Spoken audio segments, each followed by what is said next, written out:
For almost 10 years, the United States had been tirelessly searching for one man, Osama bin Laden, the terrorist mastermind behind the September 11th attacks that killed almost 3,000 Americans and triggered a war that was still raging today. May 2, 2011.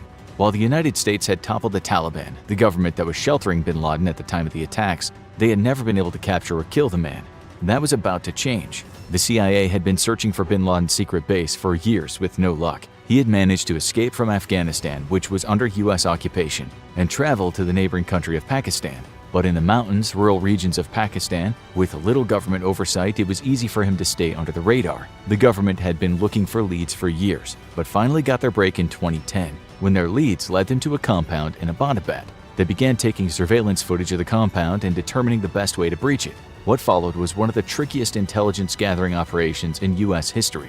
The compound was heavily guarded and in enemy territory. The U.S. had to rely heavily on local help to gather intelligence, and over a period of months they spied on the 3-story building. They learned every detail about the building, but a lot was still missing.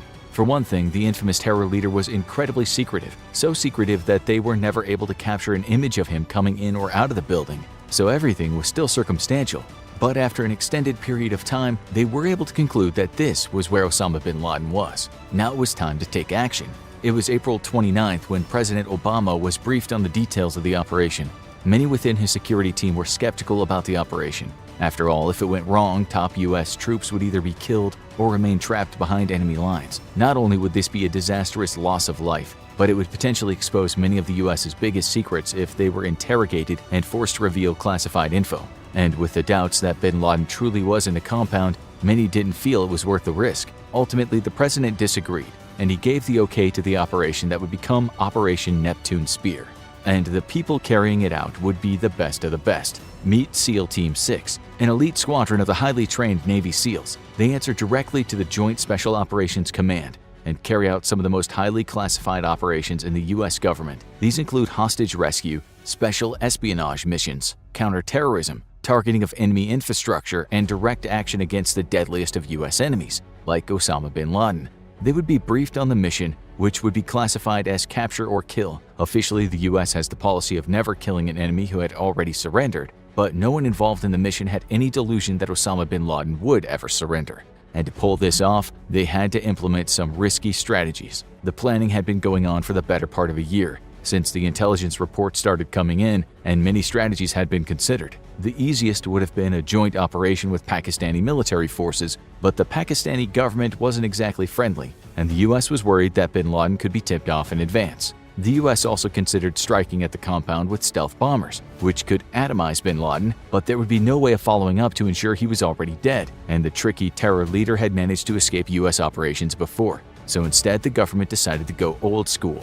SEAL Team 6 would be flown in using modified Black Hawk helicopters that were designed to be quiet and would be able to fly in under enemy radar. The Pakistani military had been heavily trained and supplied by U.S. advisors, so their capabilities were known, and the U.S. was confident they could get around them. The goal was to get to the compound without being detected or challenged by the Pakistani forces, and once the target was down, they would be able to beat a hasty retreat. May 1st, 1:22 p.m.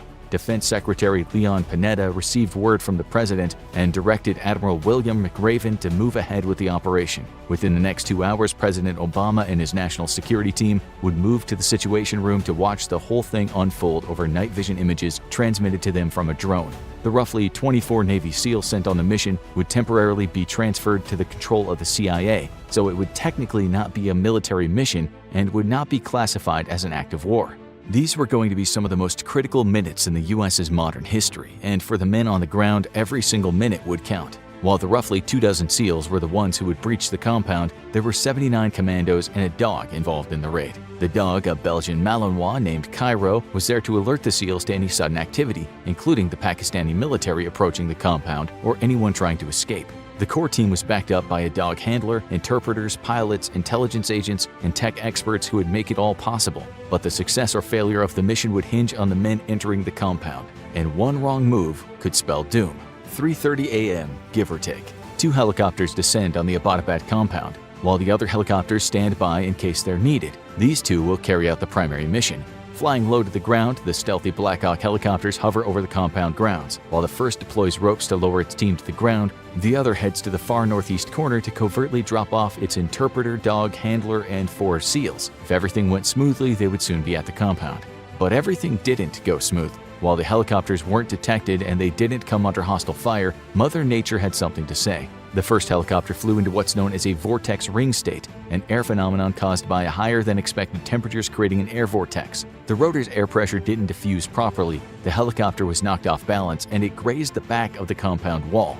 The tail rotor was seriously damaged, and the helicopter started rolling over. The quick-thinking pilot drove the helicopter into the ground nose first, preventing a total collapse, and the SEALs and crew were able to escape unscathed after a rough landing. Now the only question was, had this blown their secret mission? The answer seemed to be no, as there was no sign of aggression from the compound. The SEALs had successfully weathered a crash landing without being detected. The helicopter was secure against the compound walls, and the other helicopter had landed safely outside the compound. The rest of the team was scaling the walls, and the whole team was reunited. The next step was breaching the compound, and that's where the SEALs explosives team came in. They needed to get in quickly and hit people inside with shock and awe. Outside preparation was key, but once they were inside, every second would count. 10 years of searching had come down to this. 3:33 a.m.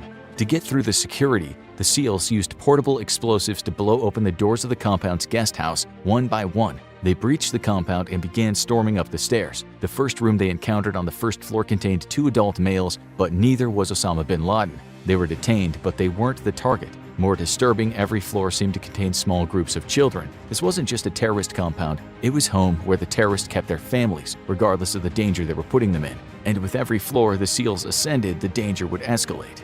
3:35. What happened next? Reports of that may vary. As they reached the second floor, they encountered more resistance. This is where bin Laden's courier, Abu Ahmed al-Kuwaiti, was found, and SEAL Mark Owen would controversially write a book on the firefight. He claimed that al-Kuwaiti was armed and fired on the SEALs. While one SEAL was lightly injured, they returned fire and killed the evil courier. However, intelligence sources later said that the SEALs were able to get the drop on the man after cutting power to the compound and eliminated him without him fighting back. What was clear is that they still hadn't encountered the man himself. 3:37. It was time to ascend once again, and the resistance became fiercer the further the SEALs headed into the house. They'd encountered the courier, as well as his brother and wife, and all enemies had either been killed or captured. As they ascended the staircase, they encountered another enemy, and this one provided a glimmer of hope.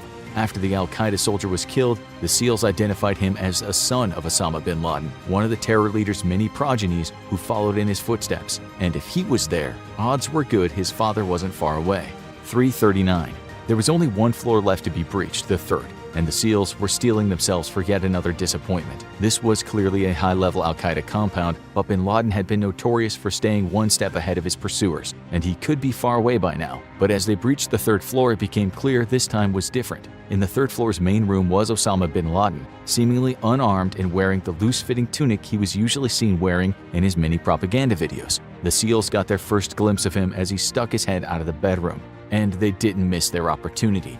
They immediately fired, wounding him. However, he was able to retreat back into the bedroom, and the SEALs pursued. The room was revealed to contain many of bin Laden's female relatives, including several of his wives. One approached the SEALs as if she were charging, and the SEALs quickly shot her to wound, grabbing her and advancing further toward the terror leader. Osama bin Laden had nowhere left to run, and America's most skilled soldiers were right outside his door. What happens next? Reports vary. Matt Bissonnette, one of the SEALs on site, claims that bin Laden had been mortally wounded by the initial shots as they approached. His wives were trying to protect him, and the SEALs were forced to act as any one of them could have an explosive device. But when they pushed past them, they found bin Laden on the ground, mortally wounded. As he moved, they fired multiple shots and neutralized the terror leader for good.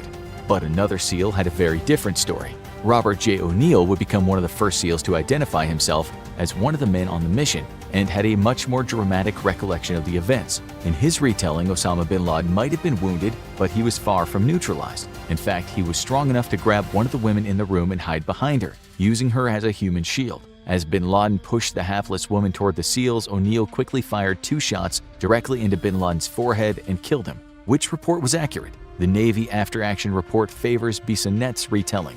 And just like that, one of the most notorious enemies of the United States was no more. The SEAL team radioed back, Forgotten Country, Geronimo, Geronimo, Geronimo, officially confirming that the enemy had been killed in action. The entire affair had taken less than 15 minutes from landing to the elimination of Osama bin Laden, one of the most efficient operations in U.S. military history, and had been completed without a single death or serious injury to the entire Navy SEAL team. Watching from the Situation Room, President Obama uttered the words the entire White House team had been waiting to hear: "We got him." But the mission wasn't over just yet. 3:55. The SEAL team members quickly sprung into action, securing bin Laden's body and moving it downstairs. They would be exiting shortly, but there was still some extensive cleanup work to do. The compound might be a source of vital intelligence, and they thoroughly searched the room and surrounding area. They found 2 weapons in the room, an assault rifle and a pistol, but the efficient team had managed to neutralize bin Laden before he could reach them. They weren't loaded, indicating the al-Qaeda leader was not expecting a firefight. But what to do about the other residents? Almost everyone who had engaged the U.S. troops with weapons had been killed, but the compound was full of civilians. The U.S. had no desire to take all the women and children found there into custody, so they non-violently restrained them and left them outside the compound to be found by Pakistani forces. Most didn't put up any resistance, besides the injured wife of bin Laden, Amal Ahmed Abdul Fattah. She berated the SEALs in Arabic for the entire duration of the cleanup mission, and it seemed the Yemeni woman was a true believer in her late husband's mission. She, like most of the people found there, would eventually be deported from Pakistan back to their home countries in the Middle East. And now it was time to make a clean getaway. 4:05. Bin Laden's body and every important piece of intelligence or evidence had been secured. Taking what they needed, the first helicopter was loaded and primed for takeoff. Much like the landing, this was a low takeoff to avoid detection. For those back in the US, the SEALs were heroes, but this was an unauthorized mission, and it was unlikely the Pakistani forces would be grateful if they were caught there. But much like the first time, SEAL Team 6 pulled off a perfect getaway and exited the compound. But there was one more matter to attend to. 4:08. The damaged Black Hawk helicopter that crashed into the compound would not be leaving through the sky, and Pakistani forces would be there shortly. The chopper contained vital information about U.S. military capabilities, because it wasn't just a standard helicopter and had been outfitted with stealth features. So before they departed, the troops used the same portable explosives like the one they'd used to breach the compound, and gave their fallen chopper an explosive send-off. This only took minutes, and soon one of the backup helicopters brought on the mission arrived, scooping up the remaining SEALs and flew them off to join the first helicopter. The mission was over, and now it was time for a long ride. 5:53. The ride back was over an hour and a half, more than 3 times the length of the mission that killed Osama bin Laden. But now that it was over, they had to get back to safe territory, back in US-occupied Afghanistan, where the Americans had been fighting since the days after September 11th terror attacks. While it was unlikely the Pakistanis would fire on a US chopper if it was detected, a stealthy escape would go much smoother. So the US troops had some disinformation efforts. As the various explosions led to crowds before takeoff, an Urdu-speaking American military officer claimed it had been a Pakistani operation being carried out at the compound and to keep their distance. It worked, and the Americans landed safely at Bagram Airfield, carrying the body of Osama bin Laden. Now it was time to deal with the aftermath. 7:01. Back at the White House, the celebration was tempered by one question: was it really him? Bin Laden was infamous for using body doubles, and there had been multiple times where it was thought he had been killed, only for it to turn out to be a feint. So everyone waited anxiously for the results of the preliminary examinations of the corpse, and over an hour after the SEALs arrived in Afghanistan, a new report came in indicating that the notorious rogue was actually dead. This time, the United States had gotten their man, and the American public was about to find out. It was the evening of May 1st when word started going around that the president was going to be making a speech on TV that night. Usually, when Barack Obama made a planned speech, it was early in the evening during prime time, often to the annoyance of everyone who was trying to watch their favorite TV show. But this unplanned speech on short notice was different, and political watchers kept waiting until the president ascended the podium at less than half an hour to midnight. And as soon as he opened his mouth, people knew this was big. 11:35. Tonight, I can report to the American people and to the world that the United States has conducted an operation that killed Osama bin Laden, the leader of al-Qaeda and a terrorist who is responsible for the murder of thousands of innocent men, women, and children. As the president paid tribute to the many who died in bin Laden's terror attacks, a spontaneous celebration erupted around the country. It was just short of 10 years since the September 11th terror attacks, and many Americans lived in fear of the next attack. As word got around, large groups of fans attending sports games screamed in joy. Democrats exulted in the biggest foreign policy win of the Obama presidency, and Republicans celebrated the end of an enemy while wondering if they should even bother running against him next year. And there was only one thing left to do. 12:59. It was a little over an hour after President Obama's speech, and the troops had one major piece of business left to attend to: what to do with Osama bin Laden's body. The terror leader had been fully tested and examined, and they were sure he was their guy. He had been checked for any vital intel, and the body had no more secrets to give up. The only thing left to do was dispose of the body, but there was one problem with that: no one wanted him. Bin Laden was wanted in just about every country on the planet, and even countries where he had sought refuge, Pakistan and Afghanistan, considered him an outlaw. No country would want to give him a grave, because it would be a massive target for radical activity. No one wants to have an Al-Qaeda pilgrimage in your country every year, so why not just cremate his body and be done with it? Cremation is against Islamic tradition, and as hated as the terror leader was, the government still wanted to respect his faith. No need to anger his followers any more than they already were, given that their leader had just been eliminated. Fortunately, there was an alternative. Bin Laden's body was loaded onto the aircraft carrier Carl Vinson, and the U.S. government called the government of Saudi Arabia for approval to dispose of the body. He was a Saudi citizen after all, and the Saudis were important allies of the U.S. government at the time. And the Saudi response was, "We don't care what you do with him, just don't make it our problem." The plan to bury Osama bin Laden at sea was approved, and the body was treated with Muslim religious rites. There was even a brief reading of Arabic religious statements, at which point the body was draped in a white shroud, placed in a bag loaded with hundreds of pounds of iron chains, and placed on a wooden board. As the board was tilted forward, bin Laden's body slipped into the sea, ensuring the terror leader would never have a grave that could be visited by loyalists or targeted by enemies. And now that the entire operation was over, there was only the cleanup to attend to. It was roughly 3 a.m. local time in Pakistan when the army chief received a phone call informing the country of the operation that took place in their borders. The chairman of the Joint Chiefs of Staff filled him in on the details and likely smoothed over some angry words. While there was some brief dispute of whether any Pakistani forces had been involved, the government denied this, and reports stated that the Pakistani planes which scrambled to the location had only arrived after the U.S. forces had departed. This is not where the aftermath ended, though. The raid that killed Osama bin Laden had played out over less than an hour, but the follow-up would span years. Controversy centered around the legality of the raid on foreign soil. Although the laws passed after 9/11 gave the U.S. wide latitude to eliminate threats abroad, Pakistan wasn't pleased with the U.S. operating on their soil, and the U.S. wanted to know more about bin Laden's network of support in Pakistan. Neither got too many answers. Conspiracy theories persisted about bin Laden's being alive, although the U.S. government releasing some photos of the terror leader's corpse largely put those to rest. And there was one more inevitable act. Once the operation was partially declassified, various members of the team started putting out memoirs. Some varied in details, and most made the person writing the book out to be the hero. So naturally, it wasn't long before Hollywood came calling. Only a year and a half after the death of Osama bin Laden, the movie Zero Dark 30 was released, and its pick for the hero was a fictional intelligence analyst played by Jessica Chastain, because it wouldn't be a key moment in American history without Hollywood putting its own spin on it.